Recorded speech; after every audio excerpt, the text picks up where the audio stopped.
ও আল্লাহ, বাসের টাইম তো প্রায় হয়েই গেল, রাজিয়া তো এখন এলো না। আসসালামু আলাইকুম। ওয়ালাইকুম আসসালাম। কেমন আছিস? আলহামদুলিল্লাহ ভালো আছি, তুই কেমন আছিস? আলহামদুলিল্লাহ আমিও খুব ভালো আছি। হাই নাইসা।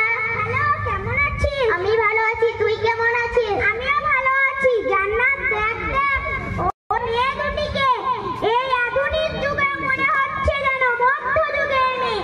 এমন সব পোশাক পরে মডেলের জন্ম দেয়া কিছুই জানে না। আর এই জানিস মৌলভী মাওলানাদের জ্বালায় মেয়েরা স্বাধীনতা হারিয়ে বসে আছে। হাই হ্যালো, এই যে শুনছো আমাদেরকে বলছো? তোমাদেরকে বলিনি তো, ভূতকে বলছে। এখানে তোমরা ছাড়া আর কে আছে? ও আচ্ছা, আসসালামু আলাইকুম। ওয়ালাইকুম সালাম। আচ্ছা বোন, তোমরা যে এভাবে পোশাকগুলো পরে আছো, তোমাদের কোনো কষ্ট হচ্ছে না? না বোন, কষ্ট হবে কেন? আল্লাহর নির্দেশ পালন করতে কোনো কষ্ট হয় না।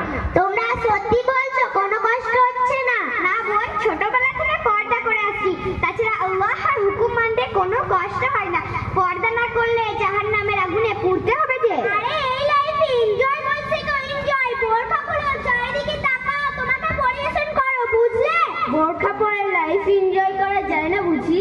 আফসোস, তোমার মতো হাজারো মুসলিম বোন পর্দাটাকে হালকা ভেবে নেয় এবং লাইফ এনজয় করে বেবিচার করে লাঞ্ছিত হয়। কি দরকার এরকম এনজয়? এই মেয়ে, তুমি খুব বেশি কথা বলছো। তোমার সমস্যা কোথায়? আমাদের কোনো সমস্যা নেই, সমস্যা তো তোমাদের। ইসলামিক কৃষ্টিত কালচার ছেড়ে পাশ্চাত্য কথা সংস্কৃতি তোমাদের ভালো লাগে, তোমরা বেপরদা হয় চলাফেরা করো, সেই তোমাদের খুব ভালো লাগে, তাই না? আরে থামো, তোমরা তো ঝগড়া লেগে যাচ্ছ। যাই হোক, আচ্ছা বোন, তোমরা পরিবারের চাপে হিসাব করো না তো? পরিবারের চাপে কেন হবে? মহান আল্লাহ তাআলা পর্দা সম্পর্কে কি বলেছেন জানো? মহান আল্লাহ তাআলা সূরা আহজাবের 53 নম্বর আয়াতে বলেছেন, হে নবী, আপনার স্ত্রীগণকে, কন্যাগণকে, প্রবীণ মহিলাদেরকে বলে দিন তারা যেন নিজেদের শরীরের কিয়দ অংশ ঢেকে নেন, এতে তাদেরকে সহজেই জানা যাবে, ফলে তাদেরকে উত্ত্যক্ত করা হবে না। আল্লাহ তাআলা আরো বলেন সূরা আহজাবের 33 নম্বর আয়াতে, তোমরা নিজ ঘর অবস্থা করবে এবং প্রাচীন জাহেলি যুগের মেয়েদের মতো রূপসজ্জা করে বেরিও না। তোমরা এত কিছু জানো, আমরা তো কুরআনও পড়তে জানি না, তাছাড়া আমরা তো ইসলামী বইও পড়ি না। দরদ উতলে পড়ছে। আরে রাগ করছিস কেন? ও তো ঠিকই বলছে। বিষয়টা ঠান্ডা মাথায় বোঝার চেষ্টা কর। পর্দাকে এভাবে আমল করতে কখনো দেখিনি তো, তাই। আর আসলে আমাদের পরিবারে কেউ পর্দা করে না তো, তাই।